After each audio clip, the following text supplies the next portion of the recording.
Dengan tanaman saja kita berusaha untuk merawat, ya, memupuk, kemudian memperlakukan mereka, tanaman-tanaman itu berbeda-beda ya. Ada yang kita siram sedikit, ada yang kita berikan cahaya sedikit, ada juga yang banyak. Semuanya perlakuannya juga berbeda-beda.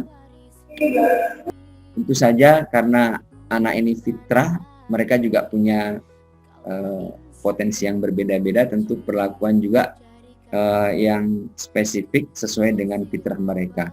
Tugas kita adalah menemukan potensi mereka, memberikan peluang mereka untuk berkembang. Ya, mudah-mudahan tugas ini menjadi amal jariah bagi kita. Ya, apa itu multiple intelligence? Ya. Multiple berarti ganda, intelligence ini kecerdasan. Ya. Nah, apa itu kecerdasan menurut Dr. Howard Gardner tahun 1983? Ya. Ini sebelumnya kan ada teori, ya, IQ, ya, IQ, ya, yang seseorang itu dikatakan cerdas atau apa kalau dia memiliki misalnya di atas 100 gitu. Kalau di bawah berarti dia termasuk low dan lain sebagainya. Ya. Kemudian berkembang teori berikutnya, ya. Kemampuan untuk menyelesaikan masalah yang terjadi dalam kehidupan manusia. Berarti dengan kecerdasan ini kita akan mampu menyelesaikan masalah yang terjadi dalam kehidupan kita. Kemudian apa? Kemampuan untuk menghasilkan persoalan-persoalan baru untuk diselesaikan. Ini kaitannya adalah dengan kreativitas. Ya. Berarti poin yang pertama itu bagaimana seseorang itu memiliki kemampuan problem solving. Kemudian berikutnya ada mempunyai daya kreativitas yang tentu saja ini sesuai dengan pendidikan abad 21, pendidikan hari ini ya, bahwa seseorang itu perlu memiliki critical thinking, creative thinking, ya, kolaboratif, kemudian juga communication. Ada 4C kemampuan yang harus dimiliki oleh hari ini, anak-anak kita hari ini. Baik Bapak Ibu, yang berikutnya adalah kemampuan untuk menciptakan sesuatu atau memberikan penghargaan dalam budaya seseorang. Jadi kemampuan untuk menciptakan sesuatu atau memberikan penghargaan dalam budaya seseorang. Ada penemuan-penemuan baru yang dihasilkan dari hasil pemikiran-pemikirannya. Ya. Nah, poin-poin kunci tentang kecerdasan ini bahwa setiap orang memiliki multiple intelligence. Di sini 8 kecerdasan. Ya, artinya bahwa setiap kita ini sebenarnya bukan hanya satu gitu, ya, kecerdasan banyak, meskipun ada yang lebih dominan, ya. Kemudian orang dapat mengembangkan setiap kecerdasannya sampai pada tingkat penguasaan yang memadai. Artinya dia akan terus berkembang gitu, ya, sesuai dengan kondisi-kondisi interaksi dengan lingkungannya, ya. Kemudian kecerdasan ini umumnya bekerja bersama dengan cara yang kompak. Jadi bersinergi begitu, ya. Ketika kita melakukan satu, bukan hanya satu hal yang berfungsi sesungguhnya, tapi itu sebuah kolaboratif gitu. Dari kecerdasan yang kita miliki. Banyak cara untuk menjadi cerdas dalam setiap kategori, ya. Baik Bapak Ibu yang dirahmati Allah Subhanahu wa taala, inilah yang kemudian tadi kita singkat dengan akronim Bu Slim dan Pak Bill, ya. Ya. Ada linguistik, musik, spasial, kinestetik, logika matematika, interpersonal, natural, intrapersonal. Kita bahas satu-satu, ya. Ini, ya. Ada Slim and Bill, ya. Slim ini yang sebelah kanan, ya, spasial visual, logis matematis, interpersonal, musikal, ya. N-nya itu natural. B-nya body polikinestetik, kemudian intrapersonal dan linguistik, ya. Baik, Bapak Ibu yang dirahmati Allah Subhanahu wa taala, ya. Mudah-mudahan masih senantiasa ini, ya. Ya, mudah-mudahan sinyalnya bagus selalu, ya. Baik, ciri-ciri cerdas visual, ya. Apa ciri-cirinya? Nah, ini sekaligus Bapak Ibu, ya, ini bisa menjadi identifikasi. Kira-kira anak saya ini termasuk potensi yang cerdas mana begitu ya. Menyukai bidang seni rupa, ya ada lukisan, patung, ya mungkin suka menggambar gitu ya. Dapat mengembangkan gambaran suatu ruang dari beberapa sudut yang berbeda. Jadi imajinasi tentang ruang itu cepat begitu. Menyukai bacaan yang penuh oleh gambar-gambar berwarna gitu. Jadi kalau membaca ada gambarnya itu lebih suka, atau tulisan-tulisannya yang berwarna-warni. Nah, gitu. Kalau ingin akomodir visual ini triknya bagaimana? Kemudian senang merekam peristiwa atau kejadian dengan video atau kamera. Nah ini ya, dia sangat-sangat senang dengan gambar ya. Ada kejadian dia rekam, ada peristiwa dia rekam gitu ya. Nah, contoh-contoh yang terdahulu ini ya, ada Avandi, Raden Saleh, Michelangelo, Pablo Picasso dan lain sebagainya ya. Ini tokoh yang cerdas secara visual gitu ya. Baik, berikutnya Bapak Ibu, natural ya. Nah, mungkin Bapak Ibu bisa mengamati anak-anak kita yang suka dengan alam ya. Senang memelihara binatang dan merawat tanaman. Nah, ini ya. Dan rata-rata mak-mak kita hari ini kayaknya cerdas natural ya. Suka dengan tanaman hias ya. Mempunyai minat besar terhadap pengetahuan tentang kehidupan flora dan fauna. Menyukai kegiatan yang berhubungan dengan alam seperti berkebun dan memancing ya. Kemudian menyukai pelajaran biologi, mempunyai perhatian besar terhadap masalah lingkungan hidup, konservasi alam dan lain-lain ya. Nah, mungkin kita melihat anak-anak kita ini ya, suka nangkepin jentik-jentik nyamuk, kodok ya waktu di sekolah kan. Mungkin di rumah juga begitu, nampak bagaimana kecenderungan mereka. Suka dengan capung, mencari capung ya, belalang gitu. Ya, tokoh-tokoh yang terkenal ada Charles Darwin, Harun Yahya, Madame Curie, ya, dan tokoh-tokoh yang lainnya ya. Baik, Bapak Ibu, yang selanjutnya adalah kecerdasan interpersonal ya, cerdas sosial. Dia mau jadi apa nih? Cerdas interpersonal ya. Ya. Baik, diantaranya menyukai pekerjaan yang berhubungan dengan orang lain atau dalam kelompok, menyenangi permainan yang melibatkan banyak peserta, pandai berkomunikasi bahkan memanipulasi. Jika mempunyai masalah, mereka senang membicarakannya dengan orang lain. Banyak orang lain yang datang minta pendapat kepadanya karena ia dapat bersimpati kepada mereka. Ini keunggulan anak-anak interpersonal ini, dia mudah berinteraksi dengan orang gitu ya.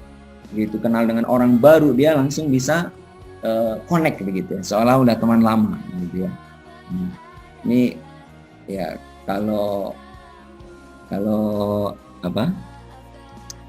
orang-orang dari Sumatera Barat ini mungkin banyak yang interpersonal ya, menggalih. Jadi kemampuan berjualan itu ya, kemampuan interpersonal ya, kemampuan bisa menawarkan barang, berkomunikasi, menawarkan barang, berhubungan dengan banyak orang ya.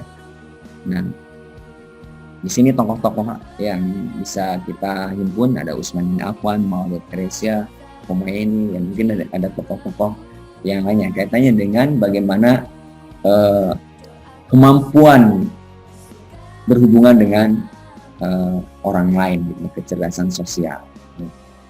Baik, Bapak Ibu yang dirahmati Allah Subhanahu wa taala. Kemudian adalah intrapersonal. Berarti ini kebalikan dari yang tadi nih. Jadi kita ada menemukan anak-anak kita yang kecenderungannya itu menarik diri dari kelompok. Nggak suka kalau kerja kelompok. Nah ini ya, dia sukanya sendiri. Kalau sendiri apa yang dilakukannya? Ya, nih, memiliki buku catatan harian untuk mengungkapkan perasaannya. Jadi anak-anak intrapersonal ini dibantu dengan ada semacam mediari, menuliskan apa perasaannya. Ya. Sensitif terhadap nilai diri. Nah, jadi anak-anak yang intrapersonal ini peka, gitu ya, peka terhadap kok saya begini, kok saya selalu diejek, kok saya itu perasa dia, gitu ya. Nah ini yang mesti kita kita gali dari anak-anak kita, ya.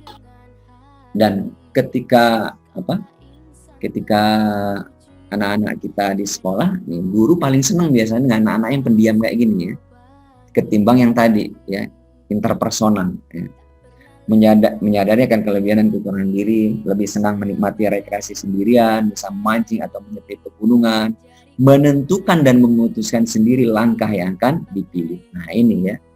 Jadi, nah ada kan terkadang kita sulit untuk, ya, misalnya kamu harus mengumpul tugas nih hari ini, misalnya gitu. Nah ternyata untuk anak-anak intrapersonal itu bukan seperti itu ternyata.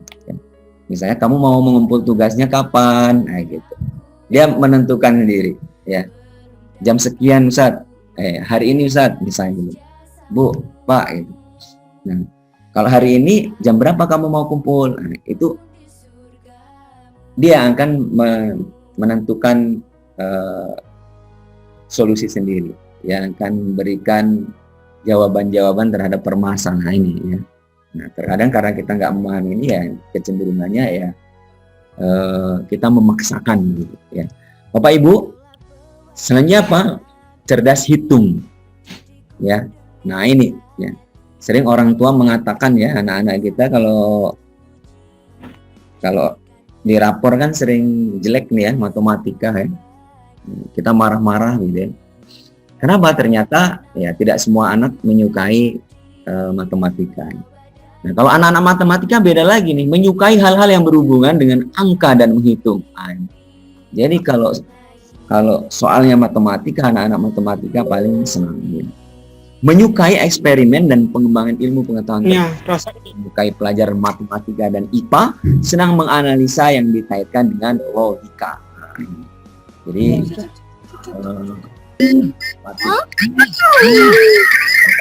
ini ada Ibnu Sina, Albert Einstein, Thomas Alva Edison, dan sebagainya, gitu, ya. Baik Bapak Ibu, selanjutnya, ya. Nah ini, ya, ternyata ada kecerdasan yang luar biasa juga yang dimiliki oleh anak-anak kita. Cerdas musik. Apa itu cerdas musik? Dapat dan senang memainkan alat musik. Kemudian senang menyanyikan lagu atau mendengarkan musik di mana terhadap nada dan irama, dapat memainkan berbagai alat musik, menyukai pelajaran seni suara, suka bersenandung ataupun mengetukkan jari sesuai irama musik. Jadi kalau anak-anak seperti ini, kalau misalnya dia musiknya itu senang dia, ya. Dan kalau misalnya gurunya di sekolah ngajar dengan lagu-lagu itu senang dan mudah nyantol gitu, ya. Matematika dibikin lagu, ya. Apalagi bahasa Indonesia dibikin lagu, semuanya dibikinnya syair-syair lagu. Itu bisa cepat dia, gitu, ya. Anak-anak seperti ini mudah menghafal musik. Ini ternyata kecerdasan luar biasa, ya. Tokoh-tokohnya ada Mozart, Beethoven, ya. Mungkin juga ada kalau di Indonesia misalnya Ebit GAD, gitu, ya. Nah, itu selain memiliki kecerdasan naturalis juga musiknya, ya, dan juga spiritualnya. Baik Bapak Ibu yang dirahmati Allah Subhanahu wa taala, kemudian linguistik. Ternyata, ya, tidak semua anak kita pandai berbicara, pandai mengungkapkan perasaannya, pikirannya, yang sama dengan kita, ya. Sama dengan kita, ya. Nah, ternyata ada anak-anak tertentu yang justru memiliki kecerdasan luar biasa, ya. Kecerdasan tentang linguistik, menyenangi puisi dan cerita-cerita, senang membaca dan menulis, mudah mengungkapkan perasaan dengan kata-kata baik lisan maupun tulisan. Nah, ya, tokoh-tokoh terkenalnya ada Winston Churchill, Soekarno, ada Ali bin Abi Thalib, ada S. Rendra, ada mungkin Helvetiana Rosa, ya, ada siapa lagi, ya, penulis-penulis terkenal lainnya lah, ya, gitu. Benar Pak? Nah ini sudah nampak gambarnya kan? Anak-anak kita yang suka dengan panjat memanjat, fisik, ya. Nah, apa dia? Cerdas kinestetik. Nah, ya. Apa ciri-cirinya Bapak Ibu? Ya, ciri-cirinya adalah menyukai aktivitas olahraga, menyukai gerak tubuh, memikirkan suatu masalah dengan melakukan banyak gerakan. Ya, jadi, ya, Jadi kalau memikirkan sesuatu itu harus banyak gerakan. Nggak ada anak-anak tertentu kalau di kelas suka gerak-gerakan badannya, tangannya, kakinya. Itu sesungguhnya dia apa ya? Bukan lasak gitu. Mungkin kalau kita mengatakan lasak gitu ya. Tapi ternyata sisi lain dari kecerdasan yang dimiliki oleh anak-anak kita gitu ya. Menyukai pelajaran olahraga dan keterampilan. Lebih mudah mengingat sesuatu dengan melakukan gerakan daripada melihat atau mendengar. Nah, ini. Baik, Bapak Ibu, ini sisi lain kecerdasan ya. Kalau kita tidak mengenal anak-anak seperti ini, maka kita akan mengatakan anak-anak ini adalah anak-anak yang selalu bikin masalah di kelasnya ya. Karena cenderung tidak mau diam, cenderung mengganggu temennya ya. Kayak ada motor dalam tubuhnya itu ya, nggak mau berdiam diri lama gitu, dan dia stres kalau harus duduk diam terlalu lama di suatu ruangan tertentu. Ya termasuk ya hari ini mungkin ada Bapak Ibu yang mungkin nggak betah gitu duduk lihat di laptop gitu ya, harus gerak-gerakkan kaki tangan. Nah, itu bahagian dari kecerdasan sebenarnya ya. Ada Ronaldo, Michael Jordan, Muhammad Ali, Bagong Kusudi Harjo, artinya orang-orang yang memiliki kecerdasan itu ya. Nah, Bapak Ibu yang dirahmati Allah Subhanahu wa taala ya. Penemuan teori multiple intelligence mampu membuka kejeniusan Anda ya. Di antaranya apa? Perlu melatih dan menghargai semua intelijensi kita. Jadi perlu kita latih. Jadi makanya kalau di awal-awal pendidikan anak usia dini itu kan ada namanya tumbuh kembang ya. Mereka bagaimana perkembangan bahasanya, motorik kasarnya, motorik halusnya, dan sarana-sarana untuk memaksimalkan potensi yang mereka miliki itu kita maksimalkan selama dia di awal-awal pendidikan itu, PAUD ya, di TK ini. Lebih memanfaatkan semua intelijensi yang ada, kemudian menghargai kepandaian kita yang sesungguhnya ya. Baik Bapak Ibu yang dirahmati Allah Subhanahu wa taala, di sekolah saja ya, di sekolah saja kita memiliki anak-anak yang ya yang beraneka ragam ya. Dan ternyata ya, kita sebagai seorang guru ya tidak bisa menguasai seluruh. Ya, artinya kalau di SMP misalnya ya, kita membutuhkan misalnya 12 orang guru untuk mengajar mata pelajaran tertentu, dan itu harus sangat spesial gitu ya. Guru bahasa Indonesia hanya bisa mengajar bahasa Indonesia ya, dia akan kesulitan untuk mengajar matematika meskipun dia bisa ya. Gitu. Baik Bapak Ibu yang dirahmati Allah Subhanahu wa taala, lalu kita juga perlu tahu apa yang menjadi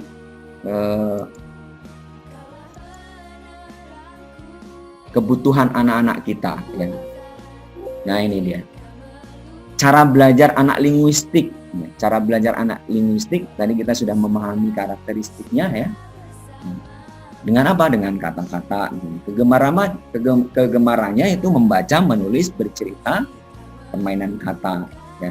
Kebutuhan yang harus kita fasilitasi adalah ada buku, alat rekam, alat tulis, kertas, buku harian ya. Ada ruang-ruang untuk berdiskusi, ruang untuk berdebat gitu ya, argumentasi, ada cerita. Ini mungkin kalau kita memiliki anak-anak yang kecenderungan linguistik ya tinggi, maka wajib ada pustaka di rumah ya, ada referensi di rumah ya.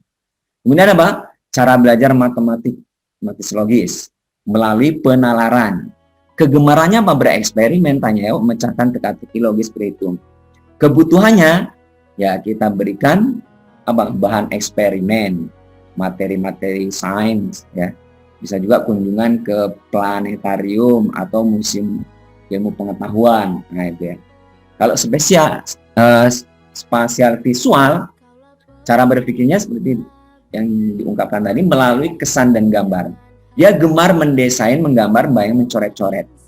Nah, kebutuhan yang harus kita berikan kepada mereka adalah ya, kebutuhan akan seni, kemudian video, film, slide, teka-teki. Jadi cara belajar anak ini ya dengan ini ya, buku yang banyak ilustrasi gambarnya, ya bisa juga kunjungan ke museum seni.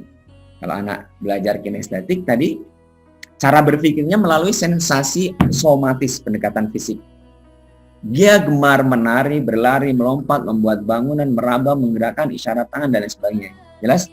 Dan fisiknya. Nah, kebutuhan yang harus kita fasilitasi adalah ya bermain peran, drama ya, merakit benda, olahraga, permainan fisik. Jadi Bapak Ibu, ya, kebutuhan ini termasuk adalah bagaimana ya, kita sekarang memikirkan di masa pandemi ini ya, tugas yang cocok untuk mereka begitu loh. Tugas yang cocok untuk mereka. Ya. Bukan hanya kertas saja. Jadi sekarang kita kan mainnya kertas. Anak 30 siswa kita kasih mereka kertas lembar soal misalnya. Maka ada anak-anak yang akan menderita itu. Pasti ya. Kita samakan soalnya. Merakit benda, olahraga, permainan fisik, pengalaman yang berhubungan dengan indera praba, belajar dengan cara terlibat langsung dan lain sebagainya ya. Kemudian musikal, cara berpikirnya itu melalui irama dan melodi. Dia gemar bernyanyi, bersiul, bersenandung, mengetuk-ngetukkan tangan dan kaki, mendengarkan. Ya. Kemudian apa kebutuhannya? Waktu bernyanyi bersama, kunjungan ke konser musik, musik di sekolah, di rumah, alat musik. Ya. Perlu difasilitasi dengan alat musik. Kemudian apa? Cara belajar interpersonal, cara berpikirnya dengan melempar gagasan pada orang lain. Nah ini, jadi anak-anak interpersonal ini perlu dikasih apa ya, tugas nanti bagaimana dia berinteraksi dengan banyak orang gitu ya. Karena dia gemar memimpin, mengorganisasi, menebarkan pengaruh, menjadi mediator, berpesta, nah gitu. Pokoknya yang banyak kerumunan orang ya. Kebutuhannya ya teman-teman, permainan kelompok, pertemuan sosial, perkumpulan, anak penasehat. Kemudian cara belajar intrapersonal, cara berpikir berhubungan dengan kebutuhan perasaan. Jadi anak-anak intrapersonalnya sangat peka terhadap perasaan tadi ya.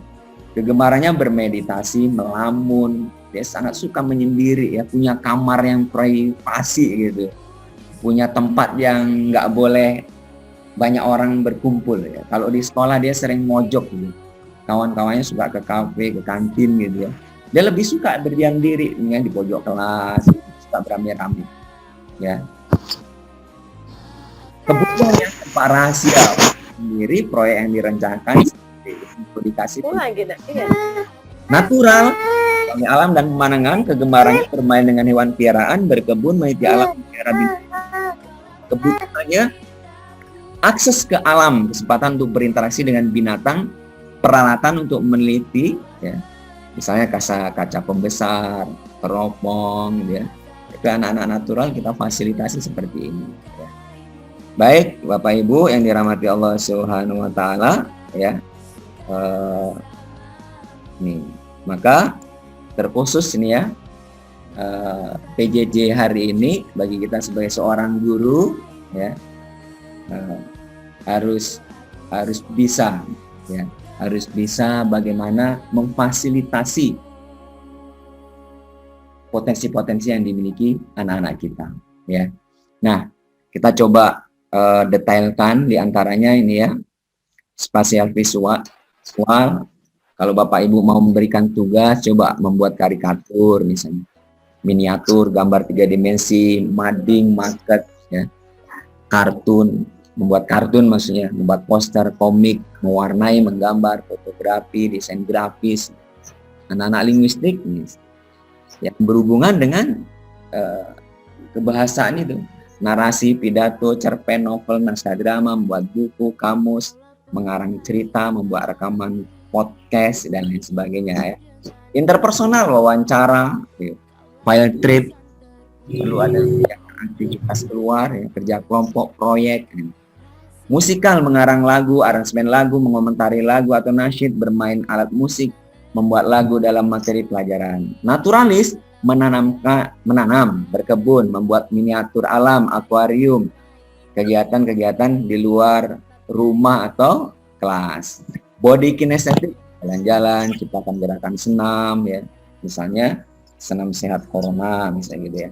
Intrapersonal, mengarang puisi, membuat buku harian ya. Logik matematik, suka dengan teka-teki, sebab akibat, hitungan, eksperimen, data dan fakta, pembuktian cara kerja sesuatu, misalnya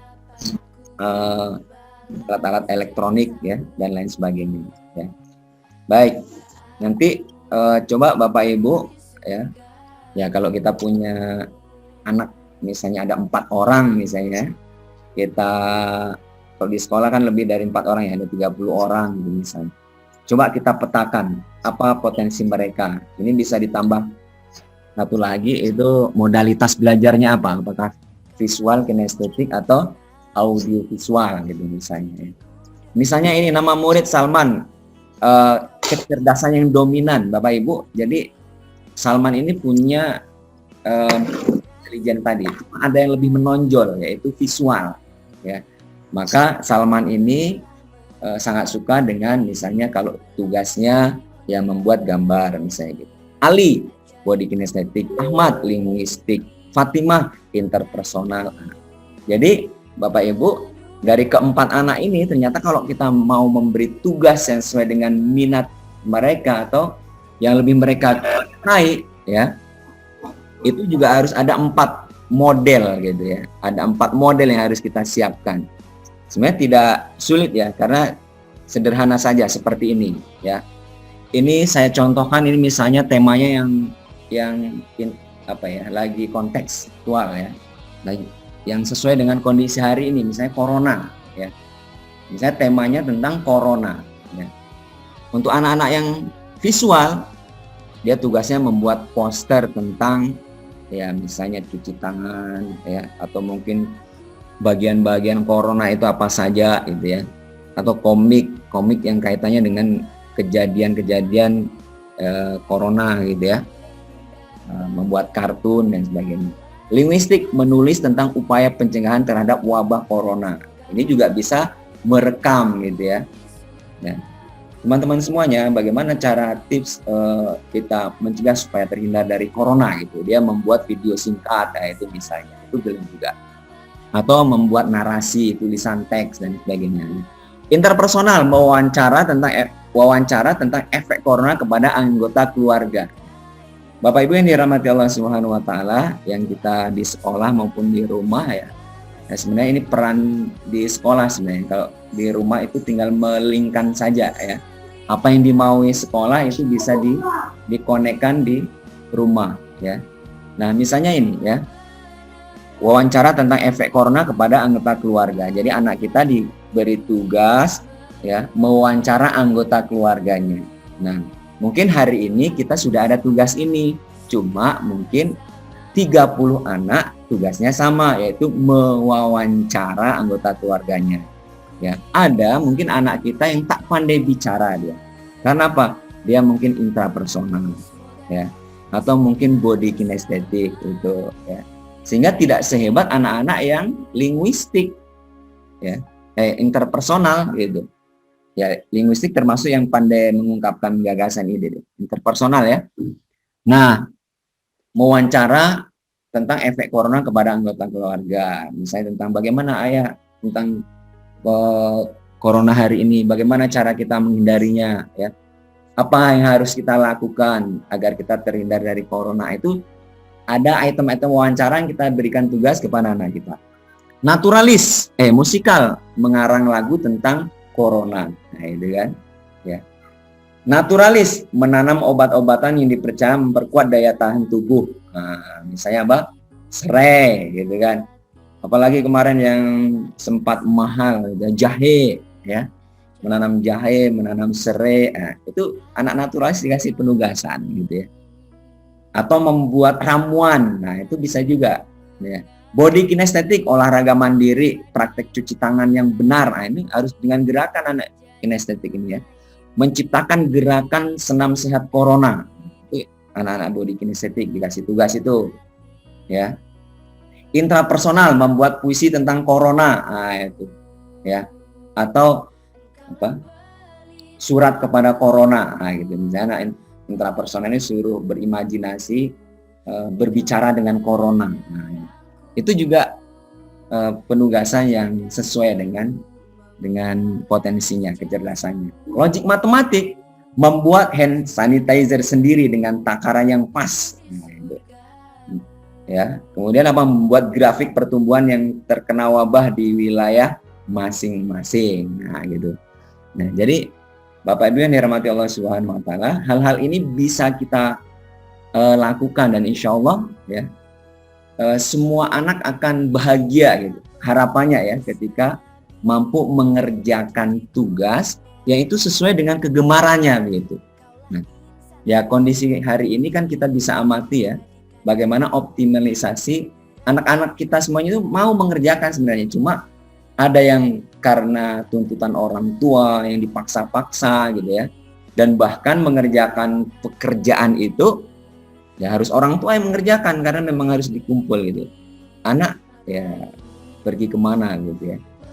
Baik Bapak Ibu yang dirahmati Allah Subhanahu wa taala, ini paparan saya terkait dengan bagaimana kita perlu memahami ya. Kita penting memahami apa yang menjadi potensi anak-anak kita sehingga kita mengembangkan apa yang menjadi potensi mereka dan akan berkembang maksimal ya, sesuai dengan fitrahnya. Baik, Ustadz Zumi, ini itu paparan dari saya terkait dengan ya bagaimana kita memahami multiple intelligency, kemudian juga kita kaitkan dengan bagaimana seharusnya seorang guru menyiapkan pembelajaran yang itu bisa mengakomodir potensi-potensi yang dimiliki anak-anak kita. Baik, Ustaz Zumri, silakan. Baik, jazakumullah pada Ustaz Hartono ya atas paparan materinya yang luar biasa kepada kita semua. Betapa kita sebagai seorang guru ataupun orang tua sebagai sebuah keniscayaan bahwa kita harus memahami segala potensi yang dimiliki oleh anak-anak kita, memahami setiap karakteristik mereka, sehingga proses pendidikan yang kita berikan kepada anak-anak kita itu memang sesuai dengan porsinya masing-masing. Baik Bapak Ibu, kita berikan aplaus kepada narasumber kita. Di reaction itu ada tanda ada tanda tepuk tangan ya pada terima kasih juga pada materi kita pada pagi hari ini. Baik, Satono, apakah boleh langsung sesi tanya jawab? Baik, langsung, nggak apa-apa. Ya. Baik. Ya, kami membuka selanjutnya kami membuka sesi tanya jawab kepada Bapak Ibu, bisa lewat chat atau nanti bisa bertanya langsung ya. Ini ada pertanyaan langsung dari Ustazah ini, namun kita dahulukan yang sudah duluan bertanya ya. Baik, ya. Dari Bu Ahya Rahmah ya. Izin bertanya Ustadz, apakah sistem penilaian termasuk rapot di sekolah sudah sesuai dengan multiple intelligence? Ya, rapot di sekolah. Baik. Sekolah siapa ini kira-kira ya Bu Ahya Rahmah? Silakan Satono dijawab. Baik, jadi untuk terkait dengan penilaian sebenarnya secara umum tidak jauh beda ya. Artinya bagaimana kita mengembangkan penilaian yang sesuai dengan ya kurikulum hari ini K13 ya, di mana seluruh aspek dari potensi anak-anak kita mulai dari kognitif, afektif dan psikomotoriknya itu dinilai ya. Di penilaian PJJ hari ini ya justru ini menjadi hal yang sangat penting, artinya nilai ujian tulis itu ya mungkin hanya sekian persen saja ya. Artinya kalau pembelajaran yang kita buat seperti ini, artinya dengan aktivitas ya, itu kan kita menilai kinerja, menilai proses anak-anak kita ya. Dan sesungguhnya di masa PJJ ini itulah yang sesungguhnya yang kita nilai proses dari apa yang dilakukan anak-anak kita. Karena Bapak Ibu ya mungkin sudah bisa dimaklumi ya, ketika misalnya sekolah memberikan ujian gitu, ujian online, dapat nilai anak itu 10 gitu atau mungkin 100 gitu ya. Nah, kita jadi ragu 100-nya ini 100 hasil pekerjaan dia atau 100 yang dibantu oleh orang tuanya atau 100 yang dibantu karena dia ada peralatan canggih, bisa searching di Google ya. Jadi anak-anak kita hari ini canggih gitu ya. Nah, ini tentu saja banyak faktor. Sementara ada anak-anak yang mungkin sangat jujur sekali, ya, mau dibantu orang tuanya, nggak mau searching di Google, pokoknya jujur dapat nilai misalnya di bawah KKM. Ini tentu saja tidak adil kemudian kita hanya menilai anak dari ujian-ujian yang sifatnya menguji sisi kognitif. Nah, maka dengan proses pembelajaran kita lakukan dengan akomodir kecerdasannya ini, toolnya sama, penilaian proses ya, penilaian proses. Artinya nggak ada masalah, tinggal menaikkan dengan sistem penilaian di sekolah kita. Ya, hanya saja nanti bunyi di rapornya kan nanti mata pelajarannya, karena ya tetap saja bisa disesuaikan dengan indikator-indikatornya. Ini hanyalah cara atau strategi ya. Kalau materi strategi bagaimana mengajar anak-anak yang kita sesuaikan dengan kondisi pandemi hari ini. Baik, itu mungkin Ustazah Ahya sudah bertanya ya. Oke. Ya. Pertanyaan selanjutnya Ustaz Tono, ini dari Bu Marisa dari SMA Al-Azhar Syifabudi. Beliau bertanya, bagaimana caranya agar pembelajaran itu bisa berjalan sesuai dengan kurikulum dan kita juga bisa memotivasi anak untuk bisa memunculkan kreativitas yang ada pada diri anak. Secara anak-anak kan kreativitasnya berbeda-beda. Saya guru matematika Pak, yang notabene banyak anak tidak suka dengan mapel saya, tapi alhamdulillah kalau anak-anak saya pribadi sejauh ini di luar pembelajaran insya Allah bisa berbaur dengan baik dengan anak-anak Ustadz. Jadi mungkin kesimpulannya di sini ada tuntutan kurikulum yang harus diselesaikan, kemudian di sisi lain kreativitas anak juga harus dikembangkan. Ya. Baik Ustadz, silakan. Baik, Ibu Marisa ya, terima kasih atas pertanyaannya ya. Dan ya saya yakin kita semuanya juga mengalami seperti ini ya.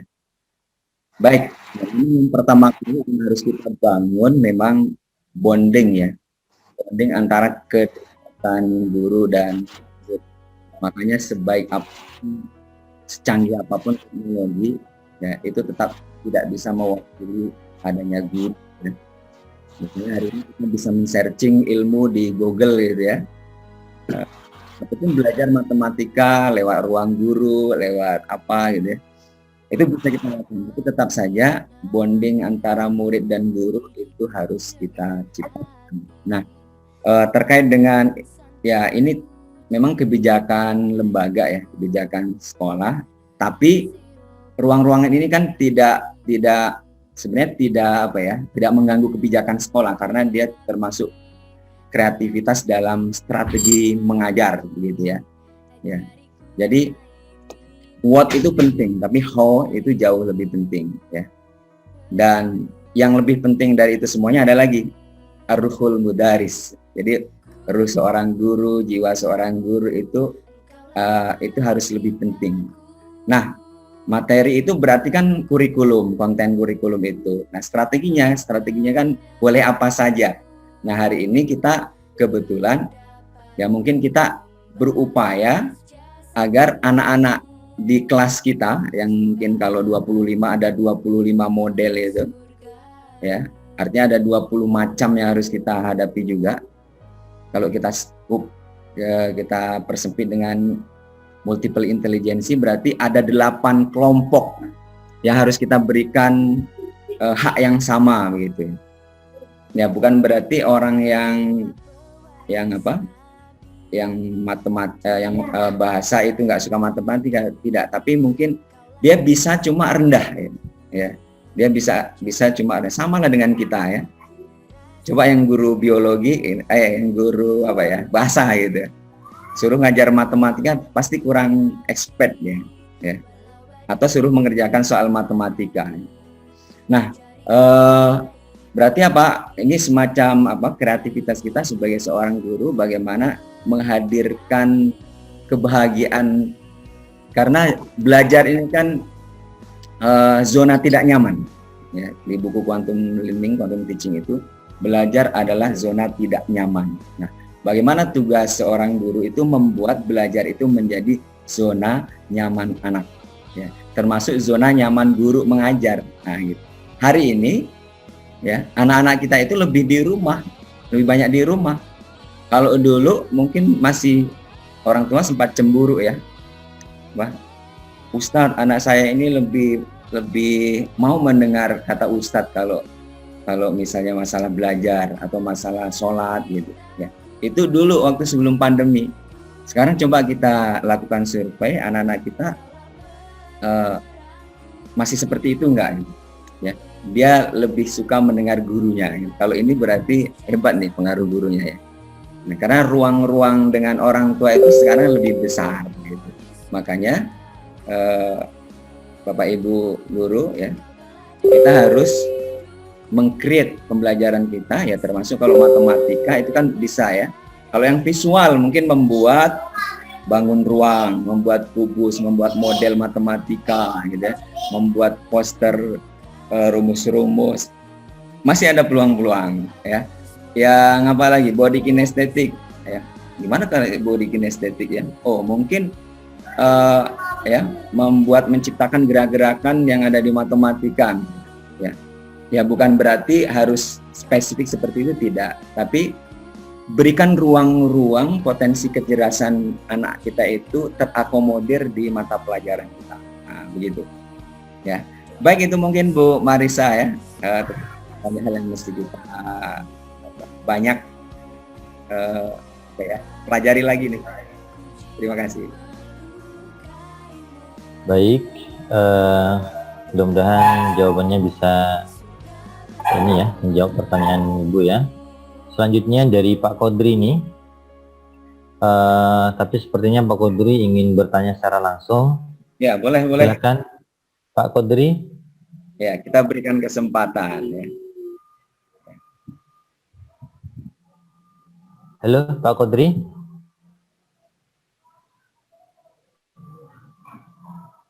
Apakah masih memantau? Baik, kita mungkin skip dulu dan kita lanjutkan ke pertanyaan selanjutnya. Ini dari Ibu Putri Rahmadani Ihsan Fikri ya. Beliau menanyakan, saya ingin bertanya Pak, bagaimana cara kita sebagai guru atau orang tua bisa mendeteksi kecerdasan anak, khususnya anak usia dini? Syukran Ustadz. Baik, terima kasih Ibu Putri Ramadhani ya. Pertanyaan sangat bagus sekali ya. Jadi Bapak Ibu, terkait dengan pertanyaan Ibu Putri ini, jadi tadi di awal-awal kita sudah mendapatkan informasi bahwa kecerdasan ini terus berkembang gitu. Yang artinya bahwa bisa jadi anak-anak usia dini itu sebenarnya dia masih fitrah gitu kan. Fitrah itu artinya bahwa peluang-peluang untuk maksimal dalam segala jenis kecerdasan, kalau kita kategorikan tadi ya, menurut Howard Gardner ada 8 tadi, itu sangat-sangat mungkin sekali. Nah, cuma kemudian interaksi mungkin dalam masa pertumbuhan ketika kita tidak memaksimalkan potensi-potensi yang mestinya tumbuh, itu bisa jadi hanya beberapa yang maksimal gitu ya. Nah, oleh karenanya maka sangat wajar jika memang tuntutan pendidikan anak usia dini itu ya bagaimana maksimal tumbuh kembangnya, ya kan? ada pertumbuhan bahasanya, perkembangan bahasanya, perkembangan spiritualnya, ada motorik halusnya, motorik kasarnya. Jadi ruang-ruang itu dimaksimalkan begitu. Nah, maka sarana-sarana di sekolah atau di rumah mestinya juga banyak gitu ya. Makanya kalau di TK itu kan ada pojok kreativitas ya. Ada apa namanya, center ya. Ada center bahasa, center sains, sentra ya. Nah, itu sesungguhnya untuk mengakomodir itu semuanya, memaksimalkan itu semuanya gitu. Nah, untuk mendeteksinya ya sebenarnya bisa dari apa yang kebiasaan-kebiasaan yang paling disukai dia. Dan biasanya memang untuk anak-anak itu kan ya itu tadi masih memungkinkan tumbuh semuanya ya. Artinya belum ini kayaknya sangat suka seni, tapi boleh jadi ya udah bakat itu ada seni ya. Nah, contoh nih, ada anak-anak kita yang kemampuan bahasanya itu sangat bagus dan melebihi dari anak-anak yang lainnya. Kenapa? Ternyata rangsangan untuk kemampuan berbahasa itu sudah dilakukan oleh orang tuanya sejak dalam kandungan. Jadi sejak istrinya mengandung, usia udah ya sudah berfungsi pendengaran anak, suaminya membacakan cerita, membacakan kisah-kisah ya. Ini ternyata berpengaruh ketika lahir, tumbuh, anak-anak seusia dia belum bisa banyak ngomong, dia sudah kosakatanya udah banyak. Ada juga anak-anak yang ketika mendengarkan audio ayat Al-Quran dia cepat begitu. Nah, ini berarti apa?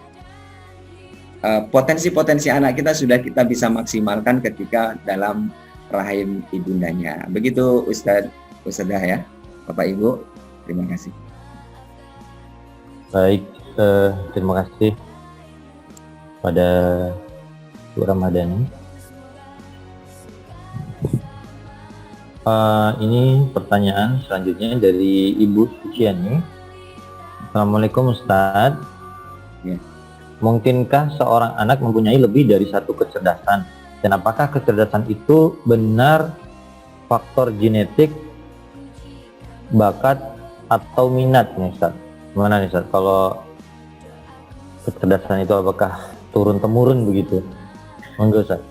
Baik, ya kalau kita mengacu kepada itu ya, ayat Al-Quran dan hadis Nabi ya, ternyata ya faktor-faktor genetik itu juga sudah diberikan oleh Allah ya.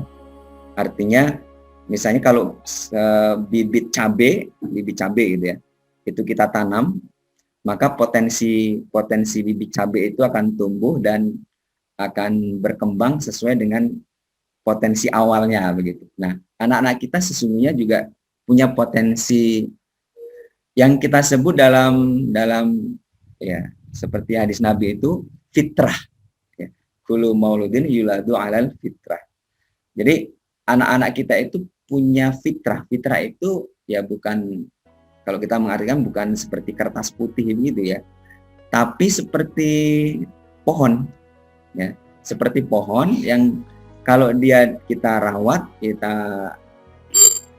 berikan pupuk, berikan tempat yang bagus, dia akan tumbuh berkembang sesuai dengan potensi itu. Nah, gitu. Berarti apa? Sudah ada yang diberikan oleh Allah. Nah,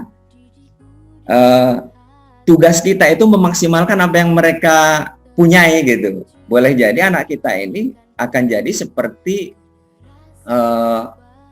misalnya Ibnu Sina yang ahli kedokteran ya. Nah, tentu ada lingkungan yang mempengaruhi dia gitu. Atau mungkin seperti Al-Khwarizmi yang ahli matematika. Nah, ini ya. Nah, tentu saja ini harus dioptimalkan oleh orang tua. Nah, kalau kita para ilmuwan itu kan Al-Khwarizmi misalnya, dia juga ahli ini gitu. Berarti apa? Ya sangat mungkin orang itu memiliki berbagai kecerdasan gitu. Hanya saja ada yang lebih dominan gitu. Kalau misalnya Ustaz Zumri itu lebih dominan kecerdasan bahasa misalnya. Tapi dia bisa buat video, bisa, kalau matematika kayaknya agak kurang. Tapi bisa juga matematika, buktinya nggak pernah keliru kalau menghitung uang gitu kan. Atau hari ini webinar jam 9, beliau hadir tepat waktu, berarti apa? Hitung-hitungannya bisa. Dan kemampuan kesuksesan seorang itu ketika mampu mensinergikan seluruh potensi yang dia miliki tadi, multiple intelligence yang dia miliki tadi itu. Nah, itu Ustazah Suciani ya. Baik, luar biasa Ustazah Suciani ini, di rumahnya ada pustaka lengkap. Iya, beliau termasuk penggerak ini nih, biar anak baca buku ini. Ya, luar biasa. Baik Ustadz, pertanyaan selanjutnya dari Bapak Ibu ya, Jaini. Bapak-bapak sepertinya. Mohon izin bertanya. Ya, Assalamualaikum Ustadz, materinya sangat baik, sangat menarik, terima kasih. Semoga berkah ilmunya, amin ya. Mohon izin bertanya, saya seorang guru, saya ingin bertanya bagaimana menerapkan manajemen waktu untuk anak cerdas. Ini maksudnya agar anak menjadi cerdas atau manajemen waktu untuk anak yang cerdas ini? Saya ingin manajemen waktu untuk anak cerdas. Monggo Ustaz. Baik ya, ya sebenarnya untuk anak-anak kita ini ya, apalagi di masa pandemi ini ya, di masa pandemi ini terkait dengan manajemen waktu, sebenarnya ya makanya terkadang sekolah itu tidak membuat jadwal yang ketat ya, karena ya dengan kondisi PJJ, kemudian kalau kita buat jadwal yang ketat, misalnya harus duduk Zoom dari pagi sampai jam 5 gitu ya, wah itu bisa tersiksa. Kita aja Zoom 2 jam aja bisa udah gimana gitu ya, pegel-pegel, badan capek gitu. Nah, oleh karenanya Bapak Ibu ya, kita lebih, maksudnya manajemen untuk mengatur kecerdasannya kali ya. Jadi sebenarnya ruang-ruang, maksudnya waktu-waktu dalam keluarga kita itu sangat mungkin sekali adalah ruang-ruang bagaimana anak maksimal dalam potensi, memaksimalkan potensi kecerdasannya. Misalnya ketika habis maghrib gitu kan, kita ada rutinitas baca Al-Quran, baca buku, itu kan memaksimalkan potensi spiritualnya ya. Kemudian membaca, mungkin sebagian kita ada membaca kisah-kisah Nabi, nah itu maksimalkan kecerdasan. Kan ada visual juga, ada gambar visual, kemudian audio juga ya. Atau mungkin anak-anak yang suka dengan murotal, kita dengarkan murotal. Mungkin aktivitas paginya besok ada aktivitas jogging ya, jalan-jalan ya. Anak sepeda itu memaksimalkan potensi body kinestetiknya. Sama emaknya merawat tanaman, memaksimalkan potensi apa? Naturalisnya. Anak-anak yang akhwat perempuan bantu di dapur, bantu motong-motong cabai, bawang gitu ya. Atau bikin kue dengan takaran tertentu, berkembang itu matematis logisnya. Apalagi sambil di dapur masak, ada nasyid mutar, berkembang musikalnya. Wah, ternyata di rumah kita itu sangat mungkin sekali peluang-peluang untuk memaksimalkan potensi kecerdasannya. Baik, itu sepertinya yang bisa. Baik, masih bisa menerima pertanyaan seperti ya? Jangan diserahkan. Baik, pertanyaan selanjutnya. Mungkin sebelum ke Bu Helma ya, dari Ustadz Kodri, apakah sudah ready? Tadi ingin bertanya secara langsung. Ya. Halo Ustadz Kodri. Kalau Anda bertanya secara langsung, sekalian mungkin mengenalkan dari lembaga gitu ya, biar kita tahu juga. Ya. Ini dari Lampung juga. Baik, ini pertanyaan dari Bu. Baik Ustadz, ini pertanyaan dari Bu Helma Hilma. dari SMA ITA Vidya. Iya, Assalamualaikum warahmatullahi wabarakatuh. Ustadz, bagaimana cara kita berdamai?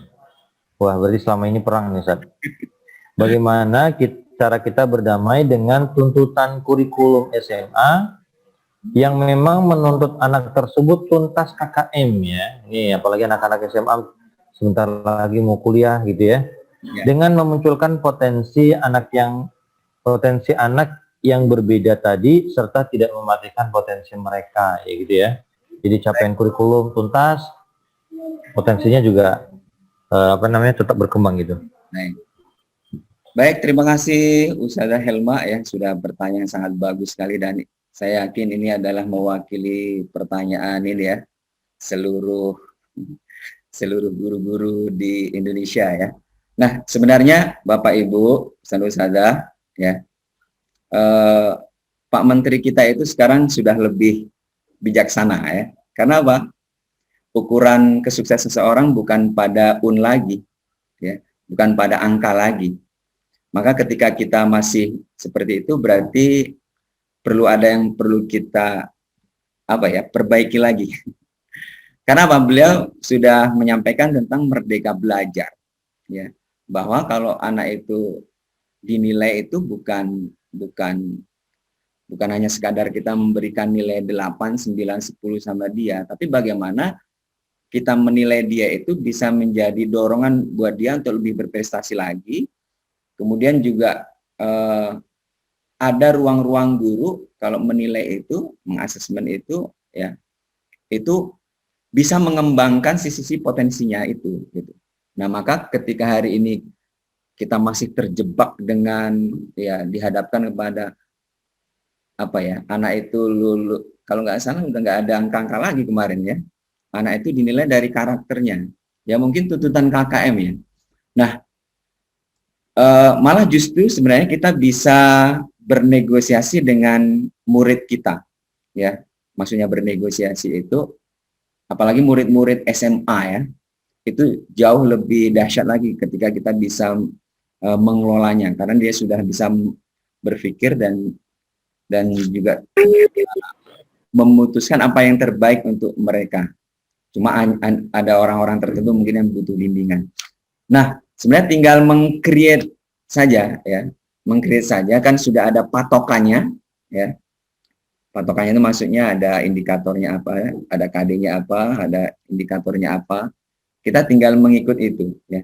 Kalau contoh yang saya sampaikan tadi tentang corona itu kan bebas aja gitu ya. Nah, mungkin ini topiknya tentang apa gitu ya. Ya, topiknya tentang apa, tinggal kita menyesuaikan dengan anak ini supaya bangkit minat belajarnya itu dengan cara apa dia disajikan gitu. Nah, sama seperti emak-emak, mungkin anak kita nggak suka makan. Ya. Karena apa? Tiap hari lauknya mungkin telur, tempe, tahu gitu ya. Tapi ada emak-emak yang kreatif. Tempenya itu dibikin seperti love gitu ya. Dibikin love, disajikan menarik. Tempenya sama, tapi karena disajikan beda, anak jadi tertarik. Ya. Kemudian tahu yang awalnya mungkin peta-peta aja nggak menarik sama dia. Emaknya dibikinnya, wah ada tahu yang berbentuk bulat, ada misalnya tahu yang berbalut mie gitu. Wah, ini kreatif kan? Jadi mau dia makan lauk tahu gitu. Nah, ini maksudnya apa? Bahwa penyajian itu penting. Nah, mungkin anak-anak kita belum berminat, ya pertama itu tadi. Kita belum ada bonding antara murid dengan siswa, apalagi murid kita yang kelas awal itu boleh dikatakan belum banyak berinteraksi dengan sekolah ya. Murid kelas 10 misalnya, murid kalau SMP kelas 7 ya, kalau SD kelas 1 ini sangat memprihatinkan memang. Jadi bonding dengan gurunya aja belum kuat, ini sudah kita berikan dia tugas-tugas atau konten-konten materi. Ya, yang pertama ya tentu saja kita perbaiki bonding kita, hubungan kita dengan murid kita. Yang kedua ya penyajian kita bagaimana menarik menurut anak-anak zaman now. Ternyata Zoom ini yang menurut kita udah canggih, itu juga bisa tidak menarik karena udah keseringan Zoom gitu. Ada kadang-kala mungkin pakai metode lain gitu ya. Ya, kalau WA mungkin awalnya menarik, lama-lama nggak menarik lagi. Pakai Zoom, wah, nggak menarik lagi. Ya, ternyata harus variatif. Baik, itu mungkin Ustazah Hilma ya. Masih banyak yang perlu kita diskusikan lagi. Mudah-mudahan kita tidak terjebak kepada tuntutan kurikulum yang sebenarnya Pak Nadiem atau Mas Nadiem sudah memberikan yang baik untuk kita bagi para pendidik untuk memberikan ruang-ruang potensi anak kita berkembang. Baik, assalamualaikum warahmatullahi wabarakatuh. Baik, masih menerima pertanyaan, Ustaz? Masih punya waktu nih? Ya. Baik. Pertanyaan selanjutnya dari Ibu Uswatun Hasanah. Assalamualaikum Ustadz, bagaimana mensiasati agar PJJ menyenangkan dan sesuai dengan kecerdasan anak dan kurikulum kita tercapai? Syukran Ustadz. Ini kayaknya ibu-ibu yang di rumah ini, Ustadz. Ulangnya, Ustaz Zumri. Ya, bagaimana mensiasati agar PJJ menyenangkan dan sesuai dengan kecerdasan anak dan kurikulum kita tercapai. Baik. Ya, terima kasih Ustaz Zumri. Baik, Bapak Ibu. Jadi sebenarnya kemarin waktu pandemi itu kan ada penyesuaian-penyesuaian terhadap kurikulum kita sebenarnya ya. Dan tentu saja PJJ ini kan nama lain sebenarnya BDR, belajar berbasis rumah dari rumah. Atau kalau di SIT itu Fibersit, pembelajaran interaktif berbasis rumah. Memang rumah menjadi apa ya, labornya begitu, baik alatnya, tempatnya, semuanya. Nah, maka peran orang tua sangat besar memang di sini. Nah, tapi karena penilaian itu kan nanti endingnya adalah di sekolah. Ya, ini yang sering mungkin agak nggak nyambung gitu ya. Boleh jadi di sekolah kok nilainya bagus-bagus begitu ya, pas bagi rapor. Padahal orang tua nengok anaknya nggak belajar. Nah, ini juga akan jadi masalah ini. Maka nanti penilaian itu harus bersinergi antara orang tua dan juga sekolah. Ya, ada penilaian dari orang tua, penilaian dari anak, ada penilaian juga dari guru. Ya, ada self assessment untuk anak ya. Ada juga penilaian dari orang tua supaya apa? Penilaiannya itu valid begitu. Sekarang kan yang kita sulit menilai itu kevalidannya. Karena ya pengawasannya juga lebih banyak dengan orang tua. Nah, tentu saja memang kuncinya harus dari sekolah ya. Kalau misalnya orang tua di rumah pengennya anak-anak itu ya sesuai dengan multiple intelligence gitu kan. Seperti tadi misalnya kalau anaknya kebetulan linguistik, cocoknya dia dikasih tugas ya terkait dengan kebahasaan ya, menceritakan, mungkin juga dengan podcast, dengan rekaman gitu. Cuma ternyata tugasnya itu menumpuk banyak sama dengan anak-anak yang lainnya. Ini juga akan menjadi beban. Berarti apa? Perlu dipetakan. Siapa yang memetakan? Dari sekolah ya. Ya, kuncinya sebenarnya dari sekolah. Kalau sekolah aman, nanti orang tua tinggal mengikut ya. Misalnya nih anaknya kebetulan naturalis ya. Nah, tugasnya adalah menanam kangkung, menanam cabai di rumah, misalnya begitu ya. Atau membuat akuarium mini gitu ya. Jadi sudah nyambung dengan potensi anak dan orang tua tinggal mengembangkan. Dan ini saatnya sebenarnya melakukan langkah terbaik karena sesungguhnya apa yang kita pelajari hari ini itu sudah lama sebenarnya dipelajari sama orang dan sudah diterapkan di berbagai pendidikan yang ingin lembaganya maju begitu ya. Ini kita ibarat orang Minang itu membangkit batang tarandam ya. Membangkitkan kembali sesuatu yang sudah baik gitu kan ya. Dan ini sesuai dengan sunnah Rasul, memaksimalkan potensi ya. Mus'ab bin Umair itu ya, dia pandai bernegosiasi, pandai olah kata, makanya sama Rasulullah beliau diutus gitu. Kenapa kok bukan Umar yang diutus coba? Ya, mungkin akan ini ya berabe kalau Umar bin Khattab yang disuruh untuk datang bernegosiasi dengan para pembesar-pembesar Quraisy misalnya, itu akan sangat mungkin dikit-dikit jabut pedang ya. Nah, maka diutuslah Mus'ab bin Umair yang punya kecerdasan linguistik yang bagus gitu ya. Dan mungkin di antara kita juga gitu, di sekolah kan ada orang-orang tertentu yang bakatnya jadi humas. Nah, gitu. Maka dia tampil di depan, jadi mediator untuk dengan masyarakat, dengan instansi-instansi terkait gitu. Kalau yang lain mungkin ya bakatnya ya yang lain potensinya begitu. Baik, itu mungkin Ibu ya. Mudah-mudahan bisa memberikan solusi ya. Kata kuncinya adalah perubahan dari sekolah, baru di rumah itu bersinergi. Tapi orang tua perlu memahami bahwa anaknya punya potensi yang tidak hanya satu. Oke, baik Ustadz. Pertanyaan selanjutnya dari Bu Novita Fauzi. Assalamualaikum Ustadz, nama saya Novita Fauzi dari SMA N5. Yang ingin saya tanyakan, apakah kecerdasan itu memang bisa berubah enggak? Mungkin saat SMP dia suka basket, terus pas SMA berubah. Kalau SD SMP mungkin banyak pengaruh dari ortu. Tapi gimana SMA Ustadz? Dan kita sebagai guru bagaimana menurut Islam? Tafadhol, Satono.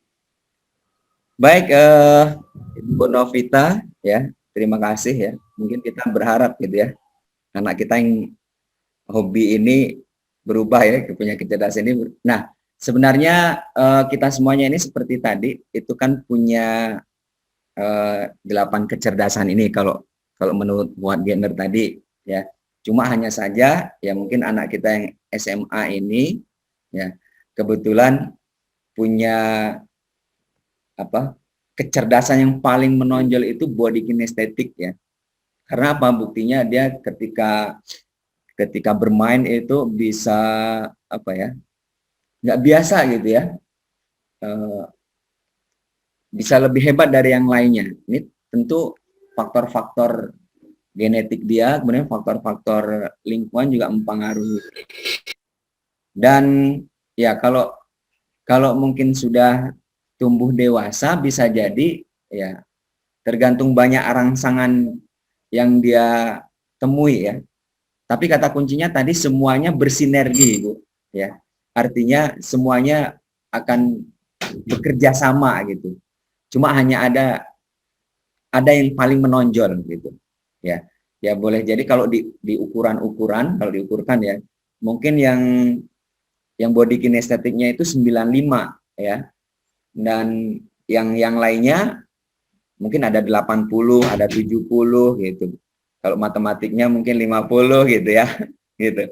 Nah, tapi mungkin juga suatu saat mungkin body kinestetiknya tetap maksimal, cuma mungkin lebih dominan yang faktor interpersonalnya misalnya, karena dia keseringan banyak bergaul dengan orang, interpersonalnya berkembang maksimal gitu.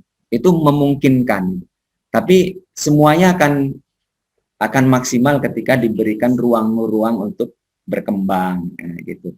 Maka di sekolah ya, maka fasilitas-fasilitas untuk anak-anak kita berkembang itu kan diberikan ya, ada lapangan bola, lapangan basket, ya, ada labor ya, ada, dan semuanya kan anak-anak ikut. Nah, cuma jangan dipaksakan kalau ya tentu saja kalau kecerdasan ini ya ada memang namanya talent ya, ada talent. Kalau talent itu lebih kepada apa yang dia sukai, apa yang dia gemari, apa yang dia paling nyaman bekerja dengannya ya.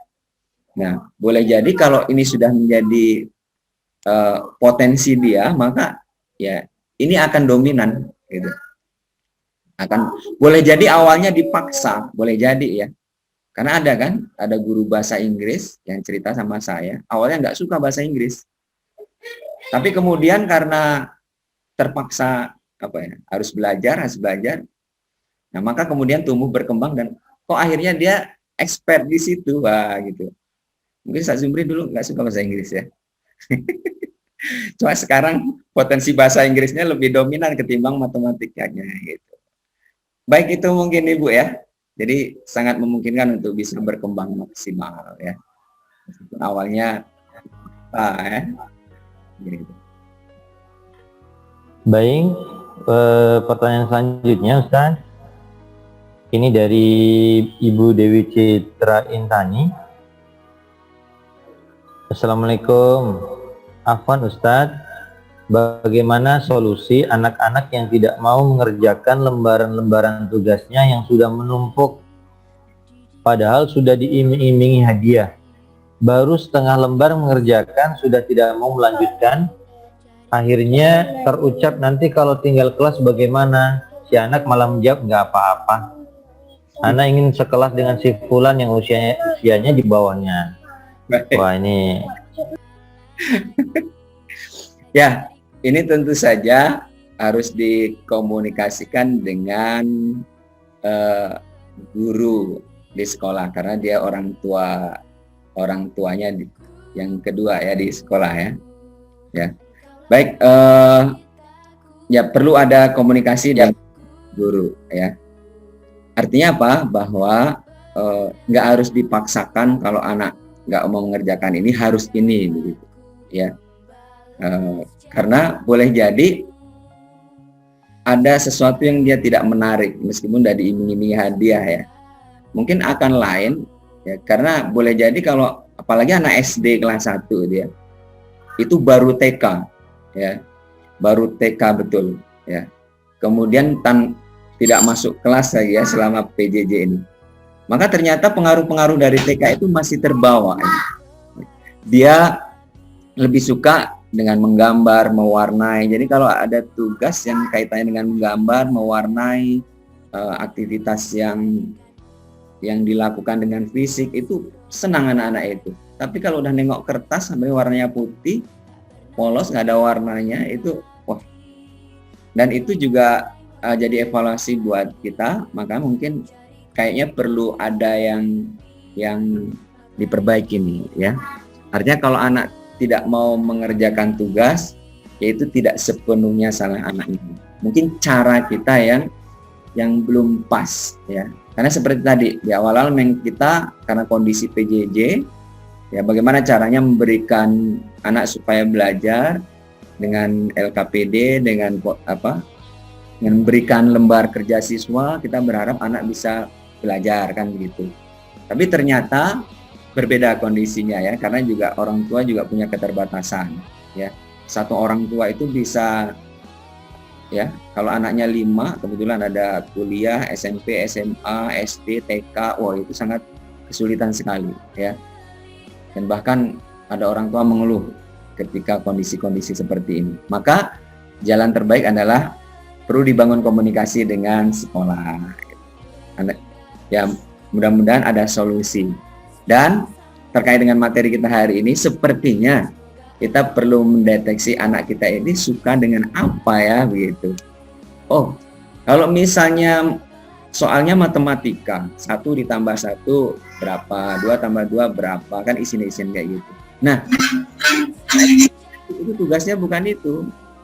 Boleh jadi dia menghitung benda-benda yang ada di rumahnya ya. Berapa sendok ya, berapa sendok, berapa garpu, nah, itu menghitung itu. Berapa jumlah piring yang berbunga-bunga, berapa, itu seperti itu kan aktivitas gitu. Tinggal memindahkan dari kertas itu ke yang sesuai dengan potensi mereka. Kalau anak visual ya mungkin suka menggambar, ya udah dikasih gambar ya.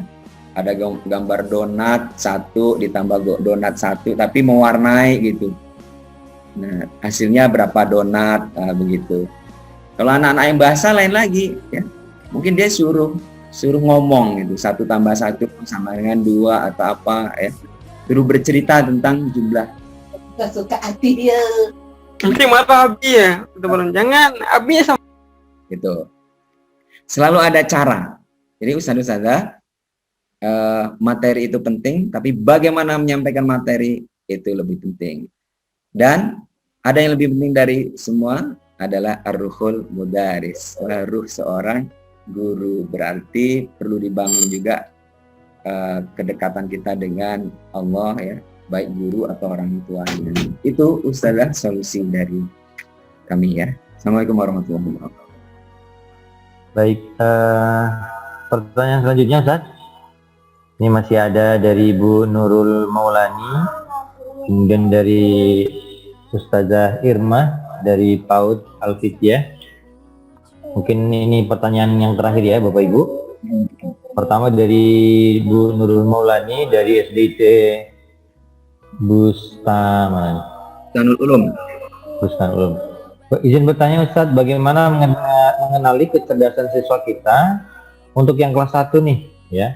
Sementara sejak awal masuk sekolah pembelajaran sudah langsung full daring nih Ustadz. Baik.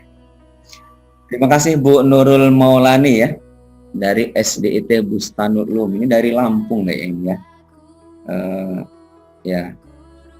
Jadi pertanyaan itu jadi ketika kita belum bisa mendeteksi, kalau di sekolah kan sudah bisa kita deteksi ya. Nah mungkin kita meminta informasi dari orang tua ya, ketika misalnya mungkin ada pertemuan dengan orang tua wali murid, meskipun tidak semua, misalnya satu-satu ya, atau saat pengambilan misalnya tugas atau apa, itu bisa kita tanya satu persatu ya. Ibu ya, sesuai dengan identifikasi tadi, Ibu anak kita ini suka kegiatan apa Ibu? Oh dia kayaknya suka ini Ibu, suka ini saja ini. Dari situ nanti kita bisa mengambil kesimpulan, oh sepertinya anak Ibu ini adalah dominan body kinestetiknya, gitu misalnya ya. Tapi berikutnya dia juga suka dengan menggambar-gambar, oh berarti visual juga termasuk yang besar juga. Jadi itu bisa kita deteksi dengan bekerja sama dengan orang tuanya misalnya. Ya, itu lebih pas begitu. Sehingga apa? Nanti dalam pemberian tugas Ibu, karena anak Ibu ini suka olahraga, suka dengan gerakan, berarti nanti aktivitas penugasannya adalah seperti ini ya gitu. Nah, anak kira kalau kita memberikan ruang-ruang yang menjadi kesukaan anak-anak kita, ya, itu akan lebih anak itu untuk melakukannya karena sesuai dengan mereka ya, apa yang menjadi kegemaran mereka. Itu Ibu Nurul ya, bisa kerjasama dengan orang tua wali murid meskipun ada tool ya, di website Android kita ada itu ya, untuk mendeteksi multiple intelligence. Baik Ustaz, pertanyaan yang terakhir dari Bu Irma dari PAUD Al-Fitiyah. Assalamualaikum Ustaz, mau bertanya, anak saya waktu sebelum PJJ semangat Ustadz belajar, hafalan juga cepat, lumayan cepat daya tangkapnya, tapi semenjak PJJ hasil lebih kurang memuaskan. Jika kita ajak belajar lebih sulit, lebih banyak mau main HP ketimbang belajar, dan lambat juga dalam belajar dan hafalan. Gimana nih Ustadz cara mengatasi, sedangkan kita dituntut harus menggunakan HP dan elektronik lainnya. Monggo Ustadz Tono. Baik, terima kasih Ustazah Irma ya. Jadi ini juga jadi problem kita sebagai guru dan orang tua ya. Satu sisi memang hari ini boleh dibilang gadget itu gawai ya, apalagi itu smartphone itu memang boleh dikatakan tidak lepas dari anak ya. Nah oleh karenanya ya kita bisa menyesuaikan dengan apa yang menjadi kegemaran mereka ya. Nah jadi aplikasi-aplikasi yang sifatnya di smartphone itu kan sudah banyak ya. Ya kalau selama ini mungkin ya setoran langsung atau apa, ada aplikasi yang mungkin seperti game tapi menghafal Al-Quran ya. Ada software yang bisa kita download, unduh di Play Store ya. Dan ya semuanya memang tergantung kepada bagaimana itu tadi di awal-awal kita di-framekan bahwa ya main of learning terhadap belajar itu mempengaruhi pola kita kepada anak-anak kita. Artinya pemahaman kita terhadap belajar itu akan mempengaruhi perlakuan kita kepada anak-anak kita ya. Karena kita selama ini yang namanya belajar itu kan harus dengan kertas ya, harus dengan buku ya. Sedangkan kalau di handphone mungkin nggak belajar karena anak banyak main. Nah mungkin tantangan kita hari ini memang bagaimana guru juga harus menciptakan, mungkin kalau perlu bukunya dibikin e-book ya, sehingga ada di smartphone, membuat blog, membuat apa lagi. Kemarin solusi diantaranya adalah membuat guru jadi YouTuber. Ini sebenarnya solusi-solusi ya. Kemudian yang lebih penting adalah apa yang dimaui anak sebenarnya ya. Bukan berarti kita menuruti semua kemana, tetapi kita perlu menggali apa yang dimaui anak sebenarnya gitu ya.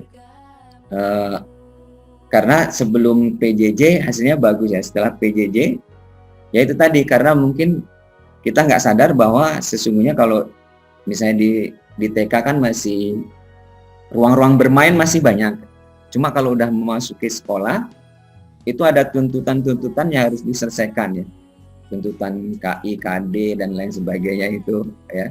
Yang itu harus diselesaikan dalam 1 semester, 1 tahun gitu.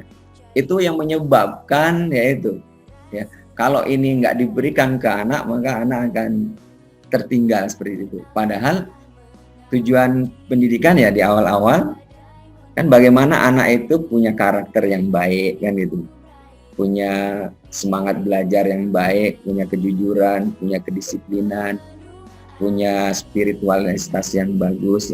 Artinya KI 1, KI 2 itu berkembang. Sekarang kan ini kita wilayah KI 3 dan KI 4 yang kita mainkan ya. Sedangkan KI 1 dan KI 2 mungkin ini juga harus kita fokuskan gitu. Jadi kita ingin melihat proses yang utuh yang ada sama anak-anak kita ya. Jadi Ustaz, Bapak Ibu, kita nggak usah merasa gagal kalau misalnya capaian kognitif anak-anak kita masih rendah gitu. Karena hari ini tuntutannya adalah bagaimana yang 4C itu ya. Anak-anak punya critical thinking, kemampuan berpikir kritis, kemudian creativity, punya kreativitas yang bagus, kemudian bisa berkolaboratif, artinya bisa membangun koneksi dengan banyak orang, bisa bekerja sama, kemudian punya komunikasi yang bagus ya, baik lisan maupun tidak lisan, ataupun komunikasi yang sifatnya membangun hubungan interaksi dengan orang lain ya. Nah ini mungkin yang mesti kita maksimalkan lagi ya. Insya Allah anak-anak kita seperti tumbuhan ya. Jika kita serius untuk merawatnya, memupuknya, memberikan sinaran matahari yang cukup, insya Allah akarnya akan kokoh dan tumbuh menjadi sosok yang sesuai dengan fitrahnya insya Allah. Baik, itu Ustazah ya.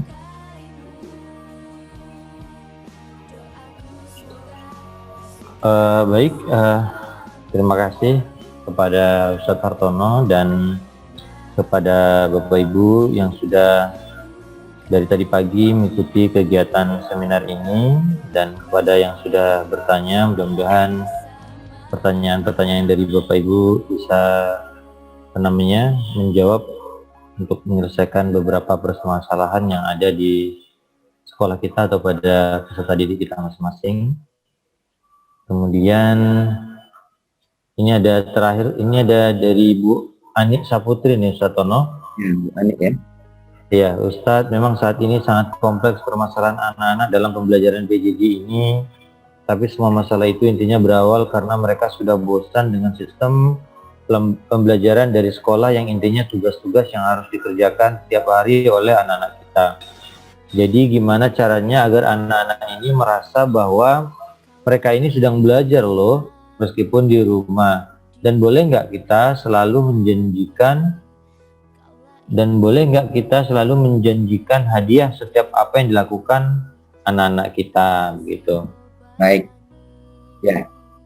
Baik Ibu Ani, terima kasih pertanyaannya, dan ya lagi-lagi ini juga permasalahan kita pada umat. Ya intinya bagaimana, kan yang paling tahu dengan cara membangkitkan motivasi belajar itu adalah ya orang tuanya ya, dan juga kalau di sekolah gurunya ya. Karena tadi ada 3 yang harus ada motivasi internal, ada eksternalnya, dan diantaranya ini kan terkait dengan motivasi eksternal. Nah, Ibu, boleh kita memberikan motivasi-motivasi ya, terkait dengan motivasi yang sifatnya eksternal ya, ketika memang apa yang ada dalam diri anak itu belum muncul. Gitu. Kita pernah dinasihati jangan memberikan reward kepada anak yang sudah muncul motivasinya dari dalam. Nah, gitu. Misalnya nih, anak kita sudah rajin baca Al-Quran, sudah sangat rajin gitu. Dan itu nggak perlu dimotivasi lagi, karena ya maksudnya motivasi itu dengan hadiah ya. Mungkin kalau senyuman, jempol itu udah termasuk motivasi sebenarnya. Nah, kalau anak sudah termotivasi melakukan sesuatu, ini nggak perlu lagi dipancing motivasi dari eksternal, karena motivasi dalamnya ini bisa keluar dia. Gitu. Jadi nanti, kalau dia mau ngaji, kalau misalnya dikasih hadiah, itu efeknya.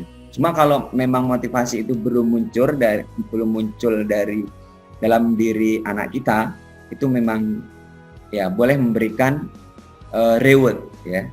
Sebenarnya harus diutamakan reward nih. Dikasih ya, kalau misalnya 1 juz bisa hafal nih, dapat ini itu ya masih diperbolehkan gitu. Dan sebenarnya apresiasinya nggak mesti hadiah yang dalam bentuk benda ya, mungkin ada yang mengkreasikan dengan bintang gitu ya, dengan apalagi cap, dan ini juga bisa dikreasikan ya. Nanti kalau sekian bintang, sekian cap, seperti main Tenzon tuh ya, dapat sekian tiket, dapat ini, itu juga kreasi-kreasi dalam bentuk untuk memberikan motivasi eksternal ya, supaya anak bangkit motivasi belajarnya. Ya Bu Ani, boleh saja ya, karena kita sebagai orang dewasa pun kalau dimotivasi kasih hadiah itu sebenarnya itu mungkin. Baik, Bapak Ibu yang dirahmati oleh Allah Subhanahu Wa Taala, demikianlah kegiatan seminar pada pagi hari ini yang ditaja oleh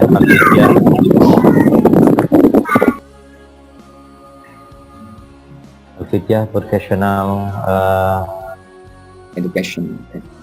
Educational Podcast ya, bersama narasumber kita Ustaz Hartono MPD, dan jazakumullah Ustaz Hartono atas waktu dan ilmu yang sudah disampaikan kepada kita semuanya. Mudah-mudahan menambah wawasan kita betapa pentingnya bagi kita seorang pendidik, begitu juga orang tua, untuk memahami dan mengenali serta mengembangkan segala potensi yang dimiliki oleh anak-anak atau peserta didik kita. Dan mungkin sebelum ditutup, Sartono, closing statement atau kesimpulan dari materi kita pada hari ini, kami persilakan.